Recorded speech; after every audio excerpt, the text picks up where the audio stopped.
네, 안녕하세요. 인도어 스포츠에서는 2018년 신년 기획으로 대담 프로그램을 진행합니다. 자, 그 첫 시간으로 e스포츠와 게임 산업의 미래라는 주제로 이야기 한번 나눠볼 텐데요.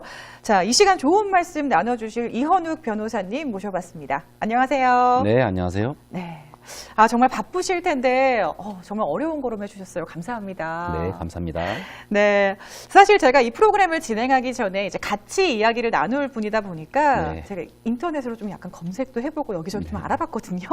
근데 이력이 정말 대단하시더라고요. 네, 제가 간략히만 좀 말씀을 드리면, 네. 사법연수원 30기 수료, 네. 더불어민주당 제19대 대선 국민주권 중앙선대위 공익제보지원 위원장, 또 그리고 더불어민주당 제19대 대선 이재명 경선 후보죠. 네, 공익제보 지원본부 본부장, 성남시 상권활성화재단 이사, 법무법인 정명 대표 변호사로 현재 일하고 계시고요. 네. 자, 여기서 끝이 아니라 지방분권 개헌 성남회의 공동 대표시고요. 그리고 또 전국 자치분권 개헌 추진본부 기획위원장님까지 네. 또 맡고 계신다고 들었습니다. 네, 그렇습니다. 사실 제가 더 이력이 많다고 들었는데 저희 제작진이 추리고 추려서 이 정도라고 좀 말씀을 하셨어요. 예. 정말 대단하십니다. 아, 혹시 다른 이력이 있으시다면 살짝 좀 말씀을 부탁드려도 될까요? 예, 사실은 제가 오랫동안 시민운동을 했었고요. 예, 참여연대에서 민생희망본부 본부장으로 이렇게 민생운동을 오랫동안 했습니다. 그리고 주로 이제 변호사로서는 이제 금융 문제, 또 가계부채 문제, 뭐 부동산 이런데 많이 자문을 해왔고요. 또 게임과 정보통신기업 이런데 많은 전문성을 가지고 있습니다. 아니 진짜 이 성남의 아들이라는 타이틀이 괜히 붙은 게 아니었네요. 예, 사람들은 저한테 성남을 세계적인 도시로 만들 사람이라고 이렇게 얘기하더라고요. 아, 맞습니다. 그러면 저희가 또 우리 변호사님의 성남에서 얼마나 또 활동을 잘할 수 있는지 제가 네. 또 응원하도록 하겠습니다. 감사합니다. 네, 그럼 변호사님은 이 e스포츠라는 것에 대해서 어떻게 또 생각하시나요? 인터넷을 통해서 온라인상으로 이루어지는 뭐 스포츠 활동이다 이렇게 말씀드릴 수 있겠는데요. 우리가 그 e스포츠 진행에 관한 법률이라는 법률이 있습니다. 거기서는 게임을 매개로 해서 사람과 사람 간의 겨루는 뭐 경기 및 부대 활동 이런 식으로 정의를 하고 있습니다. 네. 좀 넓은 의미로 보면 제가 쓰는 정의는 뭐냐면 이 가상 공간에서 이루어지는 스포츠 활동이다 이렇게 말씀드립니다. 네, 이렇게 또 말씀을 들으니까 굉장히 이해가 또 빠르네요. 네. 네, 알겠습니다. 자, 그러면 살짝 우리 변호사님으로 다시 넘어와서 네. 변호사라는 직업은 굉장히 특수한 직업이잖아요. 네. 자, 그러면 다양한 사람들도 만나시고 굉장히 좀 특수한 사건들도 맡으셨을 텐데 네. 그중에 가장 인상 깊었던 사건이 있으시다면 어떤 사건이 있을까요? 아무래도 남양유업 사건을 들 수 있습니다. 2013년도 정도에 그 남양유업 직원들이 대리점들 상대로 이 막말을 한 것이 알려지면서 당시에 뭐 끼어 팔기, 뭐 밀어내기 이런 갑질들이 알려져서 이제 국민들이 굉장히 많이 분노하게 되셨는데요. 당시에 제가 남양유업 대리점, 그 피해 대리점들을 대리해서 한 3개월 넘게 그 회사를 상대로 투쟁도 하고 협상도 하고 이렇게 해서 상생협약을 체결하게 됐습니다. 그때가 가장 기억에 남는 사건입니다. 네. 자, 사실 이 투쟁을 한다, 변호사가 직접 투쟁을 한다라는 네. 것은 굉장히 좀 드문 일입니다. 네, 그렇습니다. 그러면 어떤 식으로 또 투쟁을 하고 이렇게 좀 네, 일단은 자세하게 좀 그 나눠주세요.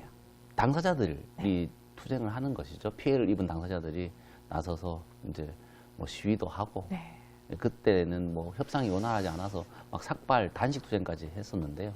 저희는 그 같이 투쟁 현장에서 뭐 농성도 같이 하고 필요하면 뒤에 이런 법률적인 지원도 해주고 경우에 따라서는 뭐 성명서, 뭐 기자회견 이런 것도 하면서 그러니까 그 변호사의 영역에 한정되는 것은 아닙니다만 그런 시민운동적 방식으로 투쟁을 지원했던 것이죠. 네, 사실 이 변호사가 직접 시위를 같이 하고 이렇게 또 투쟁을 한다는 것 자체가 굉장히 정말 박수 받을 일이 아닌가라고 생각이 드는데, 자, 그러면 남양유업 지금 그분들은 아직까지도 변호사님께 굉장히 감사해야 하고 있겠네요. 당시에 이제 남양유업 삼성협약을 네. 체결해서 또 상당히 또 피해 배상도 받으시고 또 좀 갑질을 청산할 수 있는 환경이 많이 또 구축이 됐는데요. 그 다음에 사실은 그 이후에 회사가 충분히 그렇게 남양유 상생협약의 정신을 충분히 지켰느냐에 대해서는 좀 비판적인 견해가 많습니다. 그렇다 보니까 이게 무엇인가 자율적으로 지키기 굉장히 어렵지 않느냐. 그래서 국회에서는 대리점 거래 공정화에 관한 법률을 입법을 했습니다. 그래서 네. 이게 법적 제도적으로 더 보호를 강화해 줘야 되겠다. 네. 예, 그런 방향으로 가고 있고요. 그래서 그게 뭐 투쟁을 해서 상생협약까지 갔기 때문에 또 피해 배상을 받았기 때문에 투쟁의 성과가 상당히 있다고 말씀드릴 수 있지만 그렇다고 해서 남양유업에서 갑질이 근절되었느냐. 예, 거기에 대해서는 사실 좀 부정적으로 말씀드릴 수밖에 없겠다. 예, 네. 그런 안타까움이 있습니다. 네. 사실 제가 여기서 궁금한 건 남양유업이 그렇다면 사회적으로 어떠한 영향을 끼쳤나에 대해서 개인적으로 궁금합니다만. 예, 남양유업 사건을 계기로 해서 이제 이런 갑질이 더 이상 허용되면 안 되겠다라는 공감대가 굉장히 확산됐고요. 불공정 거래에 의해서 우리 어렵고 그런 대리점들이나 이런 중소상인들이 피해가 많다는 것을 알리는 계기가 됐죠. 그것이 이제 크게는 이제 사회 경제 민주화를 위한 토대, 또 중소상인들, 자영업자들을 좀 보호해줘야 되겠다. 그러지 않고는 도저히 살 수가 없다. 우리가 더불어 살아가는 사회가 되기 위해서는 이 자영업자들 보호하기 위해서 많은 노력을 해야 된다. 이런 부분은 이제 지금 공약에도 많이 반영됐고 또 정책에도 많이 반영되고 있습니다. 그리고 그럼에도 불구하고 여전히 중소자영업자들 많이 힘든 건 사실입니다. 많이 힘든데 그 부분을 더 제대로 보호해주기 위해서 많은 정책을 또 펼치고 지원을 해줘야 될 거로 생각하고 있습니다. 네, 정말 좋은 말씀 감사합니다. 제가 좀 개인적으로 궁금한 게 많아서 이것저것 네. 여쭤봤는데 굉장히 또 친절하게 설명을 해주셔서 다시 한번 또 감사를 드리고요. 네, 진짜 우리 변호사님, 이현우 변호사님만 같은 분들만 계시면 정말 또 세상이 또 살기 좋은 세상이 되지 않을까라는 생각을 또 개인적으로 생각이 듭니다. 자, 그러면 저희가 이제 본격적으로 주제에 넘어가야 되겠죠? 네. 왜 이 스포츠에 대해서 사실 관심을 갖기가 굉장히 좀 거리감이 있으셨을 텐데 어떻게 또 관심을 갖게 되셨나요? 제가 이제 그 변호사지만 공대 출신이거든요. 네. 예, 그래서 이 정보통신 쪽에 굉장히 관심이 많습니다. 또 이런 정보통신 기업들에 많은 자문도 했고 또 게임 콘텐츠 기업들에 또 많은 자문을 했습니다. 그러다 보니까 자연스럽게 이 게임이나 e스포츠에 대해서 관심을 가지게 된 것이죠. 또 한국에서 이제 e스포츠가 초기에 굉장히 활짝 꼽혔기 때문에 더 또 많이 관심을 가지고 또 저도 또 게임을 또 많이 즐기고 그러다 보니까 많은 관심을 가지고 있습니다. 네. 사실 이 공대 출신 변호사다. 이것도 굉장히 좀 특이한 이력인데 거기다가 변호사님께서 게임을 또 즐겨 하신다라는 것도 굉장히 특이합니다. 그러면 이쯤에서 제가 또 질문 하나 드릴게요. 왜 하필이면 다른 것도 아니고 e스포츠인가? 네. e스포츠는 우리나라가 정말 잘할 수 있는 영역입니다. 예, 우리나라에는 아주 열성적인 유저들이 많고 또 뛰어난 선수들이 나오는 그런 토양이 있거든요. 근데 e스포츠가 앞으로 전 세계의 어떤 중요한 문화로 자리 잡을 겁니다. 지금 축구 같은 게 굉장히 세계적인 문화 아니겠습니까? 앞으로는 아마 e스포츠가 또 축구에 버금가는 그런 세계적인 문화가 될 겁니다. 이런 산업적 가치, 문화적 가치에 굉장히 주목해야 된다. 우리는 그런 좋은 토양이 있기 때문에 e스포츠를 산업화하고 또 문화적으로 육성해서 활짝 꼽히게 하면 돈도 많이 벌고 또 문화적인 그런 가치도 향유하고 외국 사람들이 또 우리를 굉장히 부러워하게 될 겁니다. 네. 우리 변호사님은 이 e스포츠가 앞으로 지역 경제 발전이라든지 경제 발전에 굉장히 좀 큰 이바지를 할 것이다. 네, 라는 그렇습니다. 신념을 굉장히 확고하게 갖고 그렇습니다. 계시네요. 네. 우리가 정말 잘할 수 있는 영역이고요. 조금만 더 많이 지원하면 e스포츠를 통해서 경제 발전에도 큰 도움이 되고, 경제 영역뿐만 아니고 산업적인 영역뿐만 아니고 문화적인 영역도 있는 것이기 때문에 우리가 축구를 잘한다는 것은 단지 돈 벌려고 잘하는 건 아니지 않습니까? 그렇죠. 그런 스포츠는 문화적인 영역이 또 있어서 그런 긍정적인 외부 효과를 생각을 해야죠. 네. 그렇습니다. 자, 알겠습니다. 우리 변호사님이 이렇게 얘기해 주시니까요. 저조차도 진짜, 정말 변호사님 말씀이 맞는 것 같은 그런 느낌이 지금 확 와닿는데 아마 지금 시청자분들도 저와 같은 생각을 하고 있지 않을까라는 생각을 합니다. 네. 자, 그럼 e스포츠의 비전에 대해서 말씀을 좀 안 드릴 수가 없어요. 그러면 이 스포츠의 비전, 앞으로의 이 비전에 대해서 지금까지도 뭐 잘 말씀을 해주셨지만 조금 더 이 비전에 대해서 상세하게 좀 말씀을 해주신다면 어떤 게 또 있을까요? 네, 일단 지금 우리나라 e스포츠 규모가 약 830억 원 정도 되는데요. 사실 굉장히 적은 겁니다. 앞으로 훨씬 더 많이 성장할 수 있고요. 지난 해에 한 연간 15% 정도 성장을 했다고 합니다. 예, 그래서 이 성장 속도 굉장히 빠르거든요. 네. 한국의 어떤 이 e스포츠를 산업화할 수 있는 저변들이 굉장히 많기 때문에 이런 것을 산업화하는 데 굉장히 노력을 기울여야 되겠다 이런 말씀을 드리고요. 또 e스포츠 전용 구장이라든지 또 구단이라든지 이런 많이 육성을 하고 또 외국의 또 세계적인 그런 다른 선수들과 또 교류를 하고 또 뭐 국내 리그 또 세계 리그 이런 것들을 많이 활성화시킬 수가 있겠죠. 예, 그런 걸 통해서 산업화하는 데 굉장히 많은 힘을 쏟아야 된다 이렇게 생각하고 있습니다. 네. 제가 이렇게 말씀을 들어보니까요, 이론에 그치지 않고 우리 변호사님이 이 e스포츠에 대해서 뭔가 좀 하고 있는 게 있으실 것 같아요. 혹시 있으신가요? 제가 이제 하고자 하는 것은 그런 겁니다. 이제 e스포츠 리그, 구단 이런 것들 좀 활성화될 수 있게 돕자. 그리고 우리가 e스포츠를 통해서 세계인들이 즐기는 그런 장을 만들 수가 있잖아요. 일종의 축제를 만들 수가 있거든요. 그러면 이제 세계 월드 e스포츠 뭐 어워드 이런 것들을 만들 수가 있죠. 네. 이건 우리나라가 하기 딱 좋은 겁니다. 그렇게 크게 많은 돈이 들지 않습니다.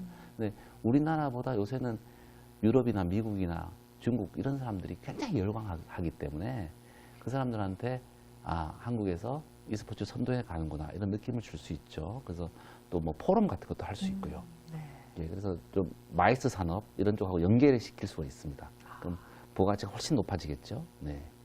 그러면 우리 변호사님께서는 이런 좀 체계적인 계획을 또 갖고 계시네요. 예, 나름 그런 생각을 가지고 있습니다.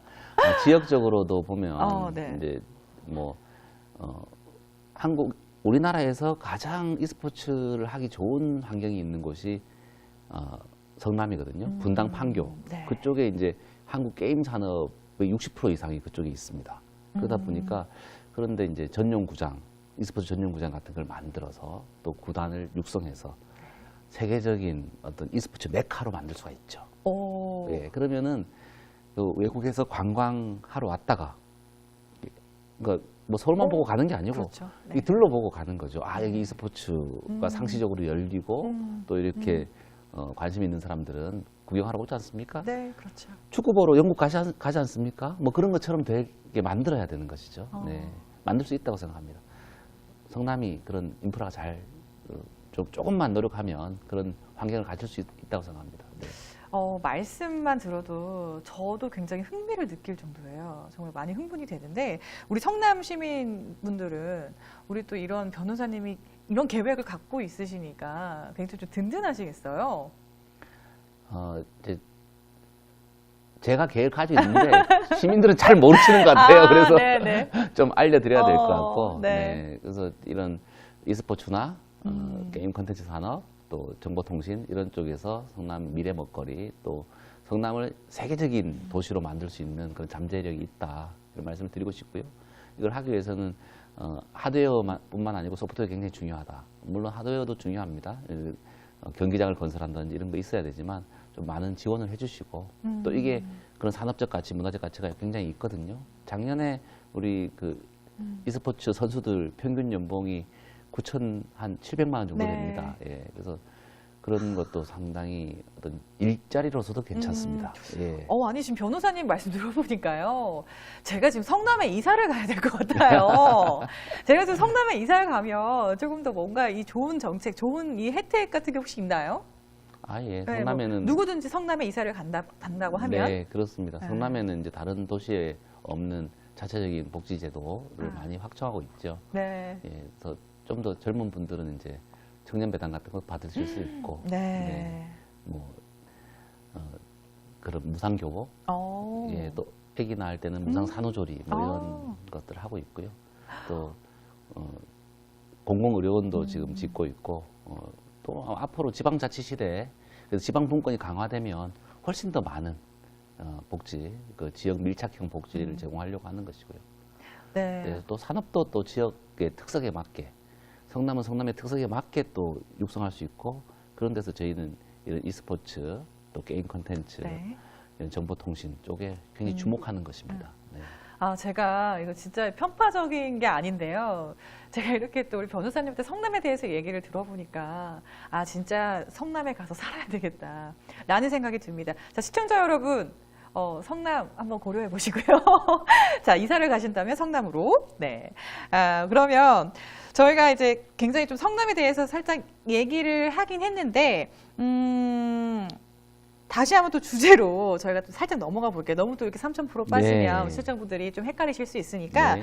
자, 그러면 아까 e스포츠에 대해서 이제 비전에 대해서 계속 말씀을 해주셨는데, 자, 그러면 비전을 얘기를 했으니 앞으로 나아갈 방향에 대해서도 굉장히 궁금합니다. 네. 처음에 이 e스포츠가 가지고 있는 산업적 문화적 가치에 굉장히 주목해야 된다는 말씀을 드렸는데요. 그러면 이 산업적 문화적 가치가 꼽힐 수 있게 하는 인프라를 구축하는 것이 일단 이루어져야 되겠죠. 그러기 위해서는 이제 구단들이 좀 많이 생겨야 되고, 좀 지원을 해줘야 되고, 또 이 e스포츠를 즐길 수 있는 그런 공간, 예, 전용 경기장, 예, 이런 것들 좀 많이 만들어야 되죠. 그래서 이 지자체에서 특히 성남 같은 데에서 e스포츠 전용 경기장을 만든다고 하면 e스포츠 활성화에 굉장히 큰 도움이 되지 않을까 이렇게 생각하는 것이고요. 또 네. 외국의 어떤 관광하고 연계하고 또 마이스 산업에 또 연계할 수 있는 그런 여러 가지 노력들을 많이 해야죠. 뭐 대표적으로 말씀드리는 그런 e스포츠 시상식 같은 뭐 네. e스포츠 어워드, 네. 그것도 월드 e스포츠 어워드 이런 식으로 만들 수 있지 않겠습니까? 네, 또 그런 e스포츠를 또 어떻게 제도화할 것인지에 대해서 또 많은 연구와 그런 조력이 또 필요합니다. 사실 e스포츠는 게임을 기반으로 하거든요. 네. 그러니까 이 게임과 e스포츠로 넘어갈 때 항상 게임 회사의 그런 저작권 문제가 또 있는데 그렇죠. 이걸 좀 어떻게 안정적으로 보장해 줄 것이냐, 이런 데 대해서도 법적 제도적 정비가 아직 안 돼 있습니다. 그러니까 e스포츠를 육성하기 위해서는 이 저작권 문제를 반드시 해결을 해야죠. 네, 그래서 그런 부분에 대해서도 좀 국가적 관심이 필요하다 이렇게 말씀드릴 수 있겠습니다. 네, 그러면 우리 e스포츠와 게임, 우리 변호사님이 인프라가 굉장히 중요하다라고 네. 말씀을 하셨는데, 그렇다면 이 향후 2, 3년 뒤에는 어떤 기대를 좀 할 수 있을까요?